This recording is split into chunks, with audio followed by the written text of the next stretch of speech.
أعوذ بالله من الشيطان الرجيم بسم الله الرحمن الرحيم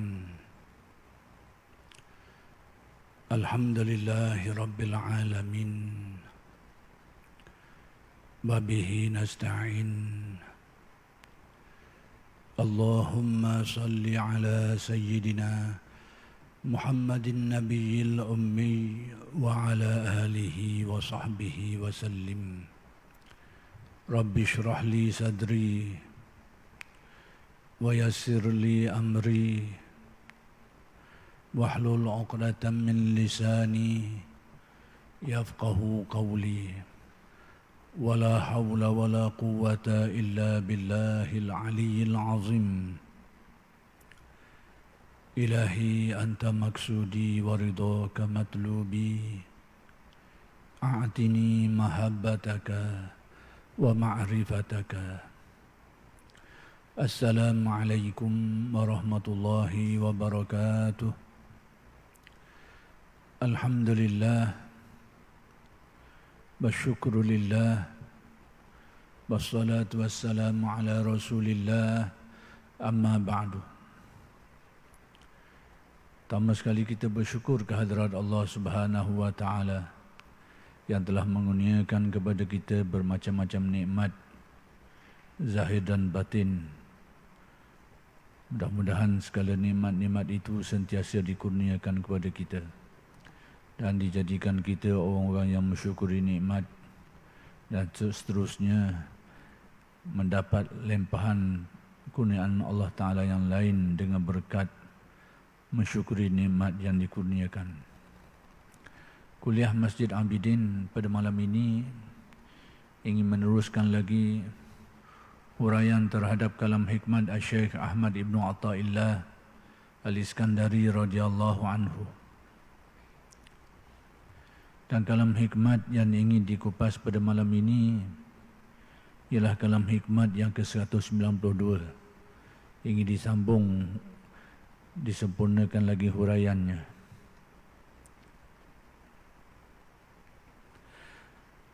Abul Abbas Al-Mursi berkata, Abul Abbas Al-Mursi ini adalah guru kepada pengarang kitab hikam ini, Syekh Ahmad Ibn Athaillah.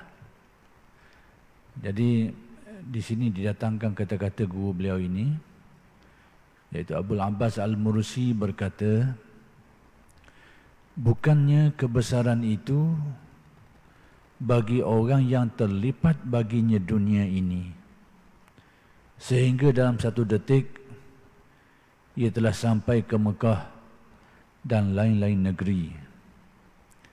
Tetapi kebesaran itu ialah orang yang dilipatkan baginya sifat-sifat hawa nafsunya, sehingga ia langsung di sisi Tuhannya. Jadi Abul Abbas Al-Mursi ini ingin menjelaskan dua jenis keramat. Pertama sekali keramat yang zahir dan yang kedua keramat yang batin. Keramat yang zahir ini kejadian-kejadian yang aneh, yang pelik, yang luar biasa. Dan ini bila berlaku menjadikan orang itu akan dipandang tinggi, disanjung, dimuliakan dan sebagainya. Maka di antara bentuk-bentuk keramat zahir ini yang telah pun terjadi dan ditulis di dalam kitab-kitab para awliya dan salihin ialah apa yang disebut sebagai lipat bumi. Maksud lipat bumi ini jarak yang jauh jadi dekat. Perjalanan yang ditempuh oleh seseorang memakan masa yang panjang, tapi pada orang-orang yang tertentu ini masa yang diperlukan sangat pendek. Bahkan kadang-kadang boleh berlaku sekelip mata saja. Jadi kejadian-kejadian seperti ini pertama sekali berlaku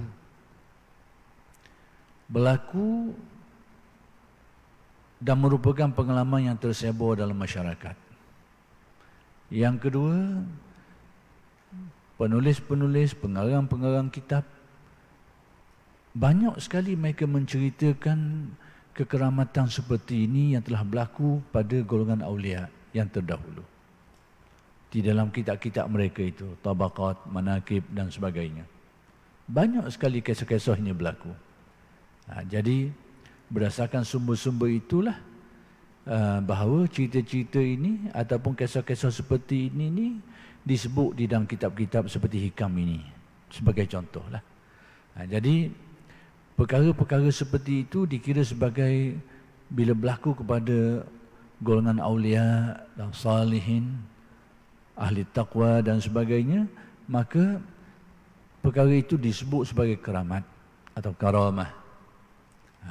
Baik. Cuma kekeramatan yang disebut sebagai lipat bumi ini, bumi itu dipendek, didekatkan ini merupakan keramat zahir. Keramat tetap keramat lah kalau dia ni berlaku kepada ahli taqwa, berlaku pada orang yang soleh, berlaku pada golongan wali dan sebagainya. Maka kejadian ini dinamakan keramat. Cuma kekeramatan itu adalah merupakan kekeramatan yang zahir sifat dia. Jadi Abul Abbas Al-Mursi ini dia beritahu ada sejenis lagi keramat. Karamah iaitu kekeramatan batin, keramat maknawi, keramat rohani. Yang ini ni, keramat yang kedua ini, pertama sekali tak ramai orang yang memberikan perhatian kepadanya. Dan orang ramai pun tak kenal mana keramat jenis kedua ni. Bahkan tidak dianggap sebagai suatu perkara yang keramat, tidak dianggap. Apa benda? Kekeramatan yang maknawi ni, iaitu dilipat hawa nafsu. Dengan erti dikikis dorongan-dorongan nafsu yang buruk dari dalam hati ini sehingga terbuang. Dan itu berlaku dengan cepat dan berkesan. Kalau kita ni kadang-kadang berusaha untuk mengikis hawa nafsu kita, maka masa yang agak panjang. Nak buang sifat malah kita ni, kita kena berlawang, kena beramal, bermujahadah, berubah sikit-sikit, masa panjang. Kadang-kadang kita ni nak buang kelalaian hati kita ni, berlatih berzikir, bermuraqabah dan sebagainya. Lalu kita dapat ingat sedikit demi sedikit, masanya agak panjang. Tapi pada setengah orang tu, benda-benda macam ni diberi tempoh dalam tempoh yang cepat. Kadang-kadang dalam tempoh beberapa ketika saja Allah Ta'ala sudah cabut daripada dalam hati dia tu sifat-sifat yang buruk, sifat-sifat yang mazmumah. Kemudian dibuang ghaflah, dijadikan hatinya mudah ingat kepada Allah dan kuat ingatan kepada Allah. Diberi khusyuk dan diberi tawaduk dan tempoh yang singkat dan sebagainya. Itu sebenarnya merupakan keramat. Dan keramat itulah sebenarnya yang lebih utama. Keramat maknawi ataupun keramat rohani. Maka inilah yang ingin disampaikan oleh Abul Abbas Al-Mursi, bahawa kekeramatan yang dipandang oleh orang ramai ini, yakni perkara-perkara pelik seperti lipat bumi ini, jarak jauh jadi dekat dan sebagainya itu, kata Syekh Abul Abbas Al-Mursi, sebenarnya itu bukan keramat orang sebenar. Keramat itu tetap keramat lah. Tapi pada sudut pandangan ahli tasawuf, itu tidak dianggap kekeramatan yang betul-betul keramat lah. Bukan keramat sungguh. Sebab apa? Kekeramatan seperti itu juga berlaku kepada golongan-golongan yang bukan awliya. Berlaku juga kepada tukang-tukang sihir. Berlaku juga kepada orang-orang yang fasik, orang yang kafir. Berlaku juga. Maka sebab itu kata Abul Abbas Al-Mursi, bukanlah kebesaran itu bagi orang yang terlipat baginya dunia. Yang kemuliaan sebenar ni bukanlah kepada orang yang berlaku padanya perkara-perkara yang aneh ni, yang pelik ni. Yang antaranya itu lipat bumi tadi tu. Jarak yang jauh jadi dekat pada dia. Orang pergi ke Mekah, naik kapal terbang sehari semalam, dia pergi dalam masa sekelip mata saja. Kalau dulu orang pergi ke Mekah, naik kapal 15 hari. Kalau sebelum tu mungkin sebulan. Dia pergi sehari je. Perkara ini memang berlaku, diceritakan dalam masyarakat kita, dan alim ulama menyebutnya dalam kitab-kitab mereka tu. Semua ini termasuk dalam perkara keramat. Dan sudah saya sebut dulu bahawa mazhab Ahlus Sunnah wal Jamaah mengesahkan, menerima, mengakui adanya keramat ini. Dan berbeza dengan Mu'tazilah, rasionalis ni orang guna otak banyak, akal doa lalu. Akal doa lalu jadi akalang banyak. Otak guna banyak doa lalu, rasional doa lalu, sehingga perkara-perkara ghaibiyat ni banyak tidak dapat diterima dengan baik. Perkara ghaibiyat ni perkara gaib, perkara yang kadang-kadang akal, undang-undang akal ni tak siku molek. Contoh itulah kalau kita ni, kalau dalam air memang kita tergelang, tapi tiba-tiba ada orang tak tergelang, itu akal kita tak apa nak masuk lah. Contohnya kalau kita dengan api terbakar, tapi tiba-tiba ada seorang tu kena api tak terbakar sekarang, memang akal kita dia nak terima lah benda-benda gitu. Itu maksudnya. Tapi Mu'tazilah ni terlalu rasionalis sehingga banyak perkara-perkara aneh, perkara gaib ditolak atau ditakwil dengan makna-makna yang boleh diterima oleh akal. Ini sangat berbahaya. Akhir sekali kalau metod ini diterap masuk tanpa sedar, sikit demi sedikit perkara-perkara gaib itu akan terhakis. Sedangkan iman kita ni dasarnya adalah kepercayaan kepada perkara gaib. Tapi bukan kepercayaan membuta tuli, kepercayaan yang ada dasar, ada asas, ada dalil. Ada dalil dia yang kita pegang, Al-Qurannya, hadisnya, pendapat ulama'nya, bukan keyakinan membuta tuli. Tapi rasionalis ni saya nak beritahu agak berbahaya dan mula menyerak masuk dalam fikiran kita, sehingga banyak perkara-perkara yang dirasakan tak secocok, tak selari dengan akal, dia cuba, dia tolak. Kalau dia tolak pun dia buatlah, dia lemahkan cerita tu, dianggap itu dan ini dan macam-macam. Akhir sekali kalau perkara ini dibiarkan masuk dalam pemikiran umat Islam ni, perkara-perkara aneh yang disebut dalam Al-Quran tu pun akan ditolak dan ditakwil, ditafsir dengan makna-makna yang akal boleh terima. Seperti yang saya sebut dululah. Kalau dalam Al-Quran suratul Fil itu menceritakan bagaimana tentera Abrahah bergajah itu dibinasakan Allah dengan burung yang bawa batu sehingga menjatuhkannya kepada tentera-tentera bergajah sehingga hancur mereka itu macam daun kena makan dia ulat. Itu kisah itu adalah kisah yang real diceritakan di dalam Al-Quran dan ulama-ulama mengisbatkannya memang begitulah ceritanya. Tapi kelompok-kelompok rasionalis hari ini dia rasa benda tu macam tak apa masuk akal, macam mana burung bawa batu kena atas kepala dia mampu gajah mati askar macam daun makan ulat, dah masuk akal langsung. Jadi akhir sekali nak buat mana? Nak tolak ayat Al-Quran. Buat mana? Dia takwil lah dengan takwilan yang takwilan ini benda yang tidak tepat. Ni takwil ni ada tepat, yang kalau dalam Al-Quran ni takwilan ni ada perkara-perkara tertentu saja tentang ayat mutasyabihat. Itu kaedah itu ulama sudah buat. Adapun cerita-cerita yang macam ni itu memang nyata dan jelas. Ditakwil, dia kata itu bukan hak sebenarnya, maksud sebenarnya itu bukan burung, bukan batu, itu simbolik saja.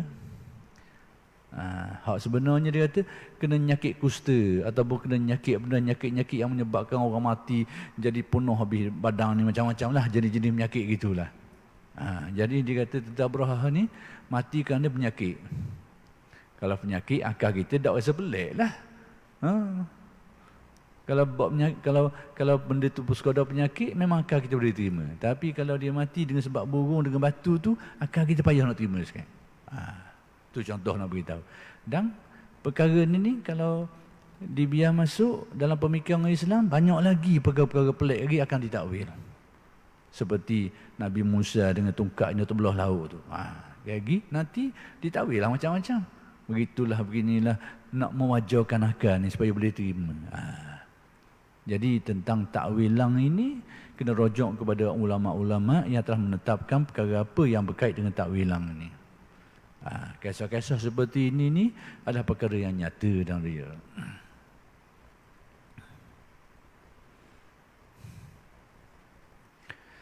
Jadi Abul Abbas Al-Mursi ni nak beritahu kepada kita bahawa bukanlah kemuliaan sebenar pada orang yang berlaku kepadanya perkara-perkara aneh yang luar biasa tadi tu, yang pelik tadi tu. Tapi kemuliaan sebenar, ini menurut sudut pandang ahli tasawuf, bahawa kemuliaan yang sebenarnya apabila seseorang itu diberi keramat iman, keramat rohani. Antara bentuk keramat rohani ini iaitu dibersihkan hati dia daripada pengaruh-pengaruh hawa nafsu secara yang lebih sempurna dalam masa yang singkat. Dibuang sifat-sifat buruk, sifat-sifat mazmumah, ditukar dengan sifat-sifat yang baik, dibuang kelalaian, diberi khusyuk, hadir hati, ingat kepada Allah, dibuang rasa tamak, ditambah rasa syukur, rasa qanaah dan macam-macam, dibuang perasaan hasad, lalu diberikan perasaan redha dengan ketentuan Allah dan macam-macam lagi. Ini terbuangnya pengaruh-pengaruh nafsu dari dalam hati ini. Hak tu kata Abul Abbas Al-Mursi keramat besar lagi. Dan itulah yang utamanya. Ini sudut pandang ahli tasawuf. Jadi di sini kita kena faham bahawa tasawuf memang membahaskan banyak isu, yang antaranya isu tentang karamatul awliya, perkara-perkara keramat yang dikurniakan Allah kepada hamba-hambanya yang soleh. Itu salah satu di antara topik-topik yang dibahaskan dalam kitab tasawuf. Tetapi kita kena faham apa prinsip ahli tasawuf terhadap perkara ni. Kadang-kadang orang kita ni dia baca sekerat. Dia baca kisah aulia, kisah keramat pelik-pelik, tapi dia tidak belajar kaedah-kaedah berkait dengan perkara itu. Lalu timbullah persepsi yang silap, timbullah langkah-langkah yang silap dan sebagainya. Jadi ahli tasawuf menceritakan kejadian-kejadian keramat ni kepada yang berlaku kepada aulia memang banyak. Mereka tulis kitab manaqib. Mereka tulis kitab yang seumpama manaqib ini.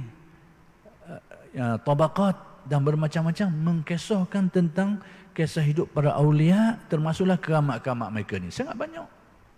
Tapi petua mereka ni, kaedah yang mereka ajar kita bahawa perkara-perkara aneh, perkara pelik yang terjadi itu bukanlah satu kemuliaan. Kemuliaan sebenar iaitu keramat rohani ini. Keramat kerohanian iaitu Allah Ta'ala bersihkan hati kita daripada sifat-sifat buruk. Allah Ta'ala buang hijab-hijab hati kita sehingga iman kita menjadi semakin mendalam. Iman kita menjadi semakin teguh. Iman kita menjadi semakin jeliya. Dan antaranya iaitu keramat-keramat yang sifatnya Allah Subhanahu Wa Taala memberikan kefahaman yang baik kita terhadap urusan agamanya. Jadi itu adalah sebahagian dari keramat. Tapi jenis nombor dua ni, keramat nombor dua ni tak ramai orang tahu. Sekiranya Allah Ta'ala beri perkara ni kepada seseorang, kadang-kadang tidak dianggap sebagai keramat. Tak dianggap. Orang ni daripada orang yang jahat, buruk perangai, tiba-tiba entah macam mana dia dapat petunjuk, dia belajar, tiba-tiba berubah 100% perangai, jadi baik, akhlak mulia. Orang tak akan pandang keramat benda tu. Orang ramai tak akan pandang keramat. Sebenarnya tu hak keramat besarnya. Daripada jiwa yang buntu, jiwa yang payah nak ingat kepada Allah, tiba-tiba boleh ingat. Boleh ingat dengan baik. Jiwa yang sangat susah untuk khusyuk, tiba-tiba dipermudahkan untuk khusyuk. Jadi kita ni tak nampak benda tu keramat. Tapi kata ahli tasawuf, hak itulah keramat besarnya. Hak itulah yang utamanya. Kalau kita mengaji. Tapi kalau tak mengaji kita ilmu tasawuf, kita cari keramat pelik-pelik tu lah. Keramat hak luar biasa tu, yang jarang berlaku, hak itu yang menjadi tumpuan kita. Kita tidak ada pedoman yang betul dalam perkara ni. Jadi tasawuf mengajarkan kita di sini. Jadi tasawuf ni tidak menafikan berlakunya perkara-perkara aneh yang luar biasa ni, tidak dinafikan. Cuma dia ajar kita kaedah bahawa itu bukanlah kemuliaan. Maksudnya kalau berlaku, berlakulah. Jangan kita pandang ke situ. Jangan beri keutamaan di situ. Dan kalau berlaku pada kita pun, jangan kita rasa bangga dengan benda itu. Jangan kita menunjuk-nunjuk dengan perkara itu. Jangan kita menunjukkan diri dan meremehkan orang lain kerana benda ni. Itu ajaran tasawuf kepada kita. Kalau kita tak belajar ilmu tasawuf, ia akan jadi macam tadilah. Dia akan berbangga dengan hal-hal aneh yang berlaku pada dia tu. Dia akan tunjuk-tunjuk. Dia akan rasa mulia diri. Dia akan pandang remeh ke orang, pandang rendah ke orang. Ini semua penyakit belaka. Ini semua penyakit. Jadi kerana tidak dapat memahami dengan baik pedoman tasawuf. Abul Hasan Asy-Syazili, ini guru kepada guru lagi ni. Abul Abbas Al-Mursi ni guru kepada Syekh Ibn Atta'. Kemudian Abul Abbas tu tok guru dia pula tu. Ni kan Abul Hasan Asy-Syazili, guru dia lagi ni. Berkata, tiap kekeramatan yang tidak disertai keredaan terhadap Allah. Setiap perkara pelik tapi berkait dengan perkara pelik itu tidak ada hal-hal yang mendatangkan redha Allah, tetapi yang ada kemurkaan Allah. Maka orangnya bererti tertipu. Itu dalam istilah tasawuf orang panggil istidraj, tertipu, terpedaya. Maksudnya apa? Bila berlaku perkara aneh, perkara pelik pada seseorang, sedangkan dia ni berada dalam keadaan banyak langgar perintah Allah, tidak selaras dengan redha Allah. Keadaan tu pelik berlaku, tapi berlaku pada orang yang keredaan Allah tak ada pada dia. Maksudnya Allah Ta'ala larang dia buat, Allah Ta'ala suruh dia tak buat, ataupun dia lebih kurang dalam perkara itu, ataupun dia ni bukan tak buat langsung, buat tapi tidak istiqamah, tidak sebaik, ataupun tidak, kata orang celuh-celeh lah, celuh-celeh. Jadi kalau berlaku perkara-perkara yang aneh pada keadaan seperti itu, kata Abu Hasan Syazili, itu adalah istidraj, itu adalah tipu daya. Tipu daya ke mana? Kita pernah dengar ada seseorang tu dia kata gini, dia baca Al-Quran, jadi ke mana? Dia minum ke orang, baik sakit orang. Baik dah sekarang. Lepas tu dia perkara-perkara hak dah orang lek, tak kurang. Sehingga orang kata ke dia, tak boleh buat perkara ni, nanti kat tak mustajab. Dah jadi kata. Dia pakai buah tu jadi. Maksudnya buat uduh-uduh pun jadi kata, tak apa. Jadi bila dia buat uduh jadi, itulah yang dinamakan istidraj, tipu daya. Untuk apa? Supaya dia ni rasa keadaan dia yang tidak diredai itu seolahnya benda tu molek. Sebab apa? Dijadikan jadi itu sebagai alamat. Kalau benda ni tak molek, tak jadilah. Ini CP salah. Matematik salah CP. Formula salah. Jadi dalam tasawuf, kaedah dia ni bila berlaku perkara aneh pada orang yang tidak disertai pada dirinya sesuatu yang mendatangkan redha Allah, itu tipu daya. Itu tipu daya, istidraj.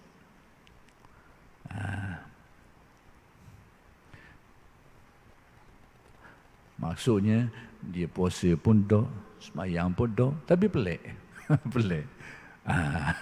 Puasa pun dok, sembahyang pun dok, ataupun separuh-separuh, sekali puasa, sekali dok, sekali sembahyang, sekali dok, berlaku perkara ni.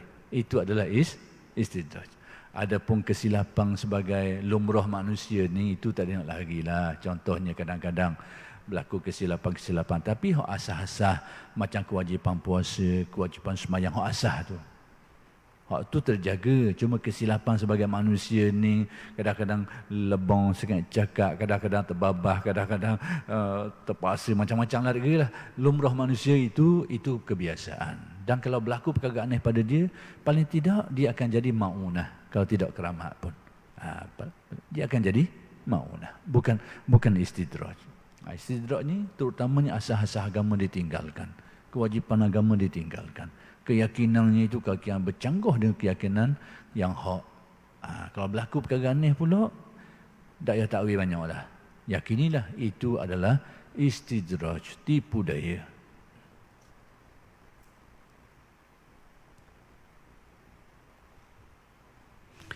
Ada satu kisah dulu saya baca dalam satu laporan lah. Masa terjadinya perang di Indonesia, orang Indonesia ni kadang-kadang dia mengajar ilmu pelik-pelik sikit. Dan Allah Ta'ala nyatakan banyak keanehan pada mereka ni. Maka ada di antara mereka itu yang mungkin tersalah pedoman sikit lah. Dia pergi ke Mekah. Dia pakai tangkal lah. Tangkal dan azimat. Saya tak nak cakap tentang tangkal dan azimat sebab masih ada huraian alim ulama. Bukan semua tangkal tu salah. Ada Persoalan tangkal ni dia panjang. Nanti lain kali kalau ada berkait dengan tajuk tu saya akan jelaskan tentang masalah tangkal. Tentang larangan Nabi menyebut tentang larangan memakai tangkal itu ada maksud-maksud tertentu. Tapi tidak semua tangkal itu adalah satu kesalahan. Ada huraian dia. Nanti kita akan huraikan bila sampai waktunya lah. Cuma nak khabar ni, ada seseorang ni dia pakai tangkal cara yang salah. Jadi dia pergi jumpa seorang guru, dia pergi ke Mekah. Jadi dia ni mungkin orang yang agak istimewa, pelik sikit lah, agak luar biasa lah. Bila dia pergi ke Mekah ni, ada satu laporan yang pernah saya baca dulu. Dia jumpa seorang guru saya. Guru tu kata dia, "Mau pegang tu tak betul," dia kata. "Pakai yang tu tak betul." Jadi dia kata, "Macam mana?" Dia kata, "Mari sini. Aku nak uji," dia kata.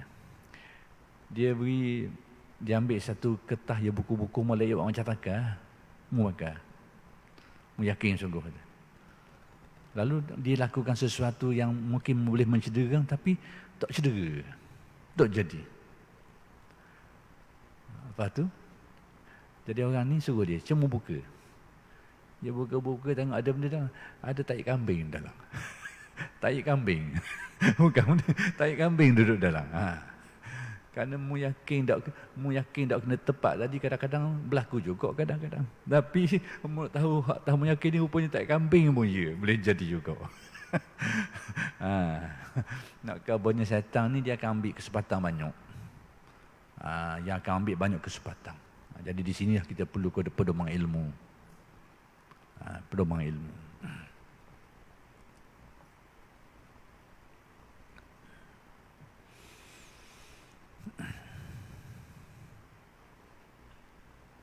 Dan akan binasa, kata Abul Hasan Asy-Syazili. Sahl bin Abdullah radhiyallahu anhu berkata, ini Sahl bin Abdullah ni sudah saya ceritakan banyak kisah dia ni. Orang ni, Sahlu ni, dia jurus sejak kecil lagi. Dalam sejarah Aulia, kalau kita baca, ada di antara Aulia tu, zaman muda, zaman Dajjal, nakal. Setengah tu pelik nakal dia. Tapi sebahagian lain, sisa hidup dia tu jadi orang yang sangat soleh. Bahkan Aulia. Dan di antara mereka ini, Bishr Al-Hafi, yang pernah saya cerita hari itu jalan atas air. Pada kuliah yang lalu. Zaman muda dia, kaki mabuk, kaki tina. Kaki mabuk, kaki tina. Kaki itu kaki disco lah bahasa kita kalau hari ni kau. Jadi mabuk-mabuk dia tu. Tapi dengan sebab tertentu, dia disedarkan Allah. Dia bertemu dengan guru yang mengajarkan dia. Sekali jadi orang soleh sampai akhir hayat. Dan namanya harum sampai hari ini. Bishr Al-Hafi. Dan ramai di antara awliya ni yang sepeteng itu. Separuh pertama kehidupan tu sangat buruk. Ada yang buruk juga, sederhana buruknya. Ada juga. Tapi separuh kedua itu sangat soleh. Sangat baik. Dan berlaku juga dalam sejarah awliya ini, awal-awal kehidupan ni sangat soleh, berakhir dengan buruk. Berlaku juga, na'udzubillah. Na'udzubillah, mudah-mudahan kita jauh daripada semua itu. Dan ada juga di antara mereka itu awalnya soleh, berakhir pun soleh.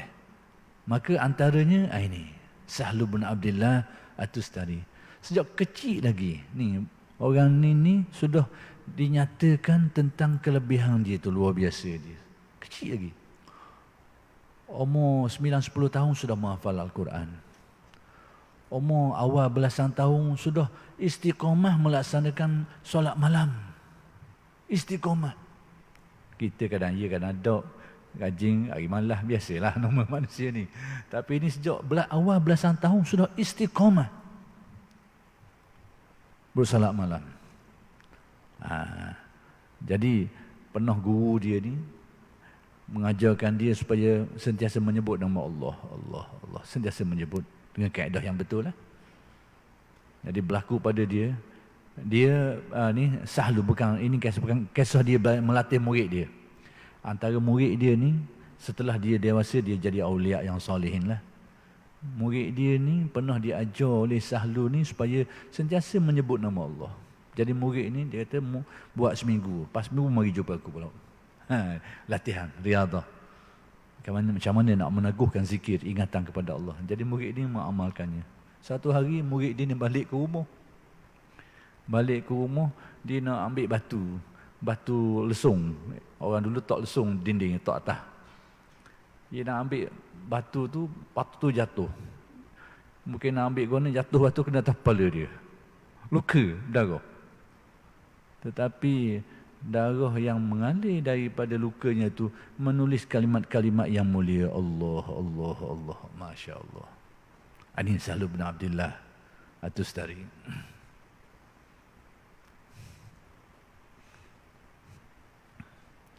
Dari Sahl bin Abdullah radhiyallahu anhu berkata, sebesar-besar kekeramatan ialah berubahnya akhlak yang buruk dengan akhlak yang baik. Jadi ahli-ahli tasawuf yang ternama ni, yang kalau kita baca kisah-kisah mereka ni, cerita hal-hal yang aneh, yang pelik luar biasa sangat banyak. Abu Hasan Syazili, aneh-aneh dia tu sangat banyak. At-Tustari pun seperti itu. Keramat-keramat zahir ni banyak. Tapi macam mana dia kata? Sekalipun berlaku pada orang ni kekeramatan yang sangat banyak, perkara-perkara aneh yang sangat banyak, tapi dia sendiri beritahu bahawa sebesar-besar keramat, yang ni keramat yang paling besar sekali adalah akhlak berubah. Sifat watak kita berubah daripada buruk kepada baik. Daripada taleh kepada saleh. Daripada mazmumah kepada mahmudah, bertukar akhlak. Berubah. Akhlak ni luas lah mana dia. Sifat-sifat dalaman kita tu bertukar. Daripada takabur menjadi tawadhu. Daripada liar, lupa payah nak ingat liar, hati jadi ingat kepada Allah. Hati yang tidak bermuraqabah, tak pandang tidak ingat kepada Allah, memandang alam ini, tidak mengingatkan dia kepada Allah, tiba-tiba bertukar. Hatinya itu melihat sesuatu, menguatkan ingatan dia kepada Allah. Berubah akhlak dalaman. Ini kata Abul Hasan, kata Sahl bin Abdullah, inilah sebesar-besar keramat. Jadi hendaklah kita faham bahawa kekeramatan yang menjadi tumpuan dalam tasawuf adalah kekeramatan kerohanian. Jiwa kita itu menjadi lebih baik. Hati kita menjadi lebih lunak. Ehwal hati kita itu menjadi lebih baik, lebih dekat dengan Allah, lebih kuat ingatan kepada Allah, lebih teguh keyakinan terhadap Allah. Itu yang menjadi keutamaan di dalam tasawuf.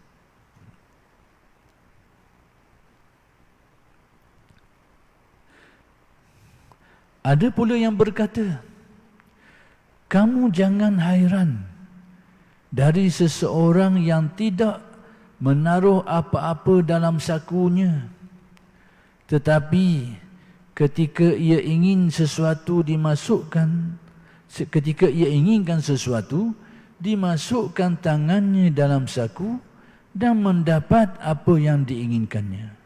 Tetapi kamu boleh hairan dari seseorang yang menaruh apa-apa dalam sakunya, kemudian setelah diraba dengan tangannya, tiba-tiba tidak ada apa-apa dan tidak berubah imannya, kepercayaan terhadap Allah. Kita balik dengan kita. Kita ni tak ada benda ni, tangan tak ada, kocek tak ada. Raba dan kocek ada pitih tak setara. Kalau berlaku ni kita akan rasa heran. Pelik lah. Daripada kita tahu kita tak ada benda, tangan kosong, kocek kosong, masuk tangan dan kocek, ada tak setara pitih? Ataupun ada emas toko. Pelik. Tapi dikatakan alim ulama ni tidak diberitahu namanya, jangan rasa pelik itu sebenarnya. Tetapi peliknya macam mana? Iaitu orang yang dalam kocek dia ada. Tapi satu ketika dia gagal masuk, tak ada, hilang. Tapi hati dia tetap tidak berubah, yakin kepada takdir Allah. Tak ada rezeki aku hari ni, tak ada bahagian aku hari ni. Ada tadi, gagal tak ada. Mungkin orang ambil ke mana ke, tapi hati tidak berubah. Tak ada rezeki aku hari ni, takdir aku setakat banyak ni, takdir aku hari ni. Bahagian ni yang aku dapat hari ni. Inilah takdir yang berjalan atas diriku hari ni. Tak berubah je. Hak ni kata, patut kena heran. kalau berlaku. Kalau hak tak ada benda, seluk waktu buat piti, tak payah rasa heran tu. Sekalipun orang ramai, pandang heran. Jangan. Tapi hak tadi tu, berlaku sesuatu, tapi tidak berubah hati dia. Iman dia, yakin takdir. Pandangan tauhid dia, iman dia tidak berubah terhadap Allah. Nak kabarnya apa benda? Hak pelik, hak zuhir tadi tu, tak ada benda, celuk, ada pitih tu, itu keramat zuhir. Keramat lah. Kalau dia orang soleh, pelik lah. Tapi dalam pandangan tasawuf, tak perlu heran sangat begitu. Hak perlu heran macam mana? Keramat iman dan tauhid, daripada ada benda, sedek tak ada dah. Mungkin tercicir, kena ambil dia orang. Allah, tak ada bahagian aku hari ni. Takdir Allah sudah berjalan tadi aku gini hari ni. Kekal pandangan tauhidnya, pandangan makrifatnya. Tak ada bahagian aku hari ni. Allah sudah ditakdirkan seperti ini. Itu yang sepatutnya dipandang heran. Sebab apa? Kerana imannya itu dikekalkan Allah. Tauhid, pandangan hatinya itu dijaga oleh Allah. Sekalipun barangnya tidak terjaga, tapi makrifatnya dijaga oleh Allah. Itulah keramatnya. Keramat kerohanian. Itulah yang menjadi keutamaan di dalam tasawuf. Tapi kalau kita suruh nilai, terbaliklah kita.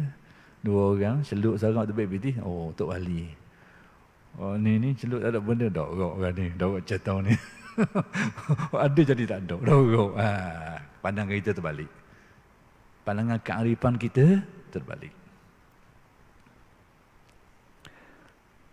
Kemudian Abu Yazid Al-Bustami berkata, jadi oleh kerana sudah masuknya waktu insya', kita berhenti setakat ini dulu dan insya-Allah akan bersambung huraian kalam hikmat ini pada minggu-minggu yang akan datang. Aqulu qawli hadza wa astaghfirullahal azim li wa lakum. Assalamualaikum warahmatullahi wabarakatuh.